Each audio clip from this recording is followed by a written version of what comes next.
In the cycle industry, AliExpress has a pretty bad reputation for cheap rubbish, really. But I've been shopping on there for years and years at this point, so here are 5 cheap bike upgrades that I've tried and really like. My name, as always, is Luke, and welcome back to tracevelouk.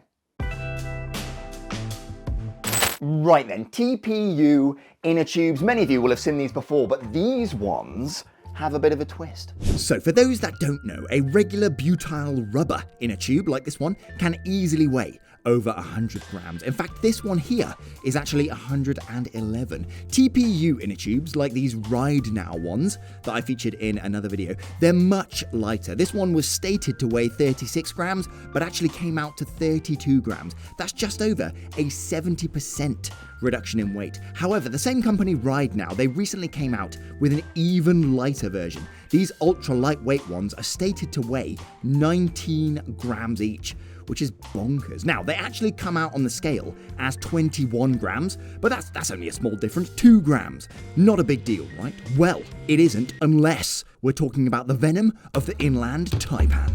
According to research from the University of Bristol, 2 grams of venom is enough to kill 1,800 humans or 4.5 million mice. But luckily for you, we're not talking about the venom of the deadly inland taipan. We're talking about TPU inner tubes. Now, with the original version of these inner tubes, you could run rim or disc brake, but these ultralight ones, they're disc brake only. This is basically because on rim brake wheel sets, that brake track can get really hot under heavy sustained braking, and this can be transferred to the inner tube. Now, while these are pretty puncture resistant, easily as good as regular inner tubes in my opinion, the material, it is incredibly thin, so any additional heat could compromise that inner tube and potentially lead to failure. Hence, disc brake only. Anyway, these things are cheap. I picked up 2 for 11 quid, and fitting these, you could easily drop 200 grams or so from the bike, and arguably the weight is removed from one of the best places, the very outside edge of the wheels. It's going to remove quite a lot of rotating mass, so on paper at least, it's going to help your wheels spin up faster in the sprints and maybe feel a touch more agile as well. Plus, rolling resistance is shown to be slightly lower with these TPU tubes compared to a regular one, and each one came with a glueless patch kit too, which is really great actually. Now, I think because these type of inner tubes have become so popular recently, you can actually find some other interesting versions sort of floating around on AliExpress. These ones caught my eye. Firstly, the color is pretty cool, purple and gold. Secondly, the name, Off Bondage. Now, I'm not sure I was ever on bondage to begin with. Maybe I'm missing out. Let me know in the comments. But anyway, the real reason I picked these up, they have removable valve cores. So if you bend or break the valve by accident, which I know happens to some people, just slap in a new one. Plus the aluminium cap acts as the valve core remover, which is pretty cool. So these are a little heavier, 35 grams each, but they're compatible with disc and rim brake. The valve stem is aluminium, so they're a little more robust. Again, they come with a glueless patch, and I got 2 of them for £7.79, absolute bargain. So there we go, TPU inner tubes, definitely worth a look. I'll put links for these and everything else that I cover in this episode in the description down below. And while we're on the topic, it's worth pointing out, I've paid for everything in this episode with my own cash, apart from one thing which I was sent, but I'll disclose that fully when I cover that towards the end.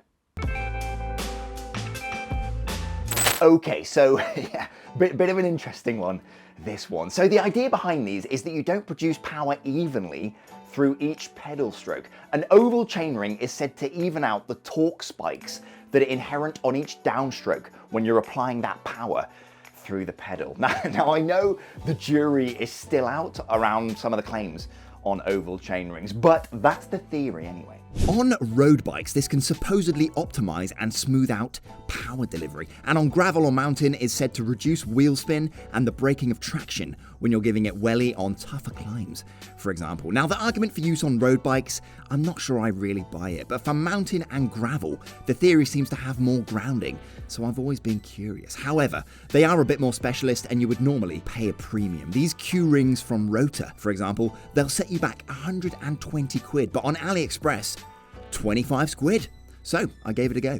Now, the packaging wasn't particularly impressive, but nothing was damaged, and they're from a brand I've used before called Passquest. It's made of 7075 T6 aluminium, a decent alloy for this application, and uses a narrow, wide tooth profile to help reduce chain drops. So you can see here on my gravel bike, I'm currently running a regular, boring circular chain. But this crankset, it makes use of the GXP mounting system, so it was super easy to swap this oval chainring on. Only 3 bolts to contend with, so yeah, just took me a couple of minutes really. And with it on, you can really see the undulations in the chain as I'm pedaling here. So let's get it out on the road. So riding on the flat, I don't think I felt any difference really, but when I was out of the saddle getting the power down, I did feel like there was something to it. Maybe it's a complete placebo, but when you're really stabbing down on the cranks in a tough climb, or just getting the power down to match the speed of some traffic, for example, the power delivery did feel a touch smoother and more balanced. It could be complete rubbish, but I kind of like it.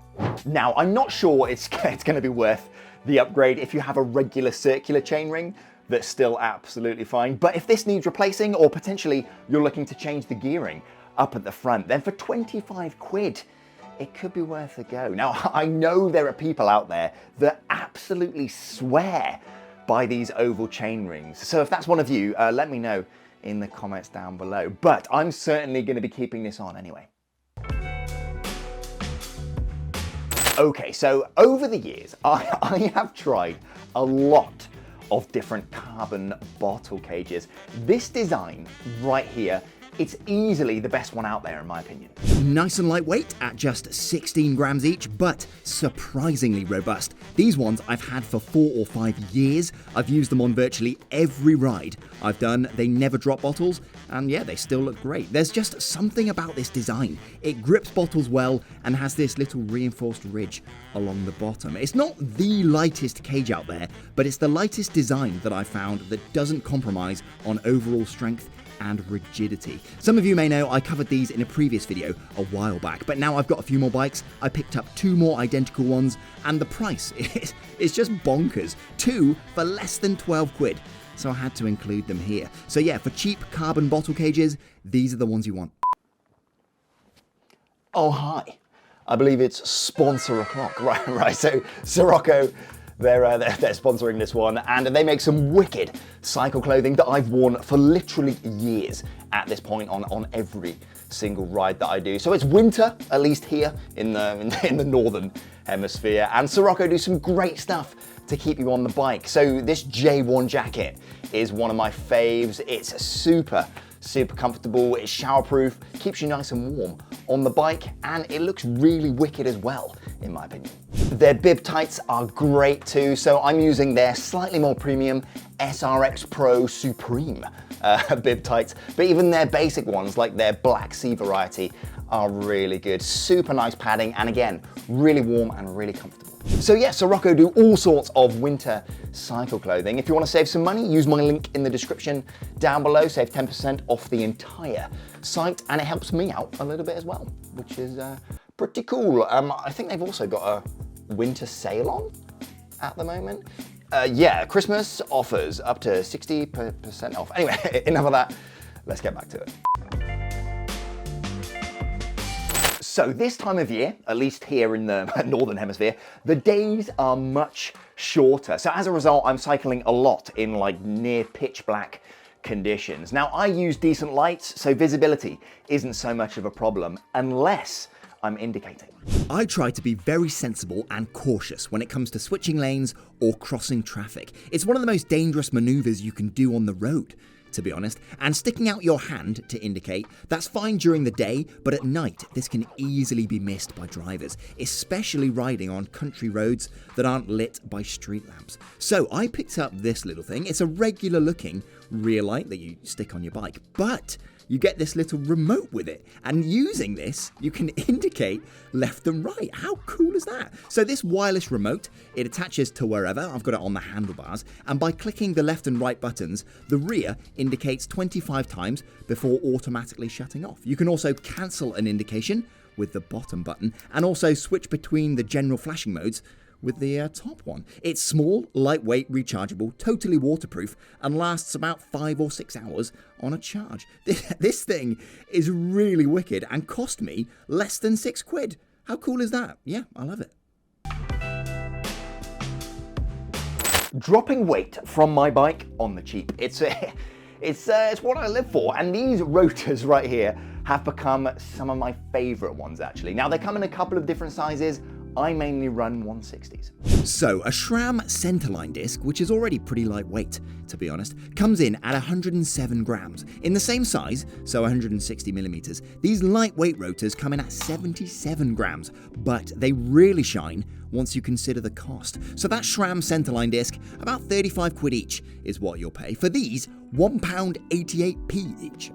Now admittedly, £2.49 delivery, but still, that's just over 4 quid each, and I have seen them for cheaper. Now, I know some of you are saying to yourself, I would never trust that. Well, I have for ages, actually. I bought a set of these back in July 2021, and I've run them for thousands of miles on a couple of different bikes. Now, being super lightweight, the obvious disadvantage is that they do heat up quickly under heavy braking. So on a long descent, you can hit brake fade quite easily. This is where the rotors get really hot and the braking performance can drop off quite sharply actually. You can see here in this picture, after a pretty savage descent, the rotors are blue in colour, indicating they got pretty toasty on the way down. In my opinion, as long as you know the hills, with good braking technique, you can manage brake fade quite easily. I ran these very rotors when I lived in Cornwall for just over a year, and the hills around there are no joke, trust me.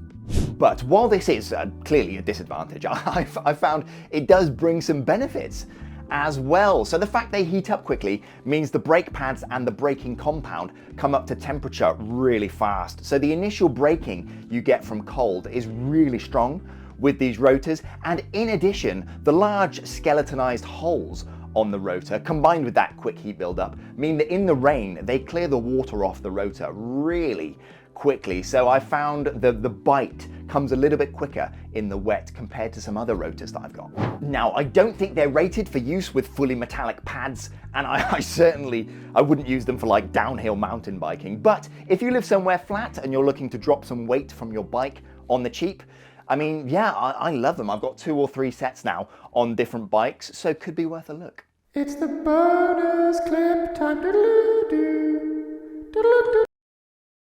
Right then, full disclosure for you here. This is the only product here that I've not paid for. I was sent this by a company, but I think it's wicked. So for around 5 or 6 years, I ran a Garmin 520 cycle computer, but by the end, it was a bit battered, the maps were rubbish, and the features were definitely lacking. So earlier this year, I upgraded to this IGS 630. It's been great. I've been running it for about 6 months, and I really like it. So IGP Sport sent me their slightly more affordable BSC 300. And for the cost, yeah, I reckon it's great. Really nice, full color screen, super easy to read in direct sunlight, and also the dead of night too. I have the backlight at like 40% brightness here. So yeah, it can be really bright if you need it to be. It's got 8 gigabytes of internal storage, so loads of room for maps and routes. It's IPX7 water resistant. Look at this gratuitous slow-mo. And it's got 20 hours of battery life as well. It connects to everything: heart rate, cadence, power meters, indoor trainers, electronic shifters, smart lights, radar. Yeah, the lot basically. And any routes you load on are super easy to follow. However, it doesn't reroute you if you go off course, but you do get a beep and a little red arrow pointing you back to the nearest point on the course that you're running.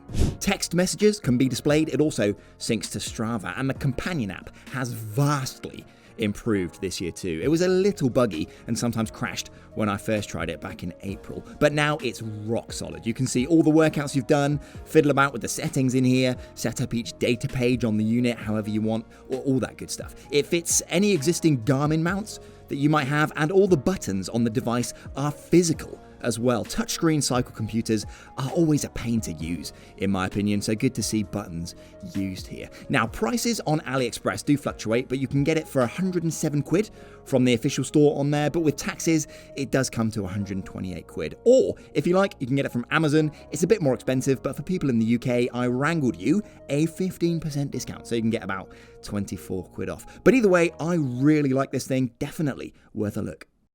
Right then, bonus for you here. So I bought these things a little while back, actually, with a view to including them in a video like this. And while the idea itself is great, the execution of said idea, as they say in France, it's no bueno.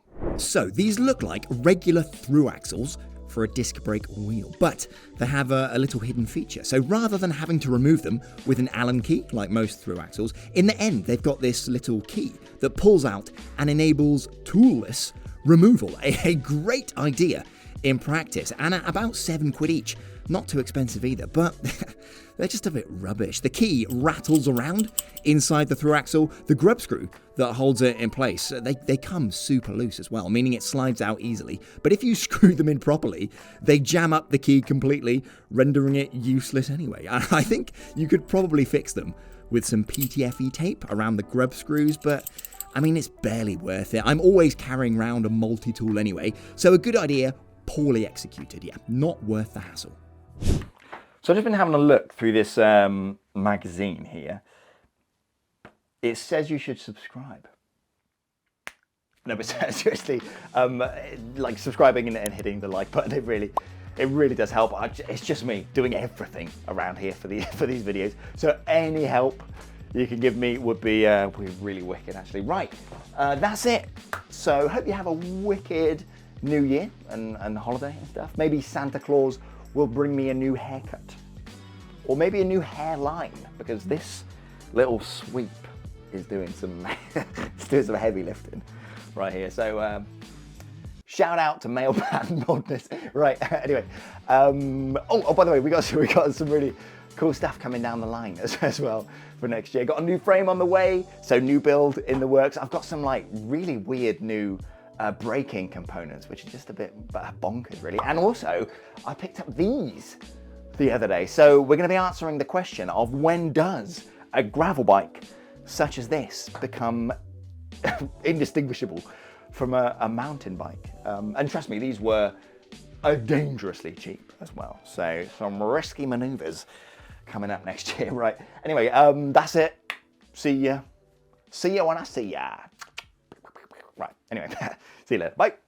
Right then, the inland taipan. Catch one of those at sea on a boat, for example. That is not an issue, mate. That's an offshore taipan. But as soon as the boat docks and that snake heads inland, absolutely deadly. There be treasure.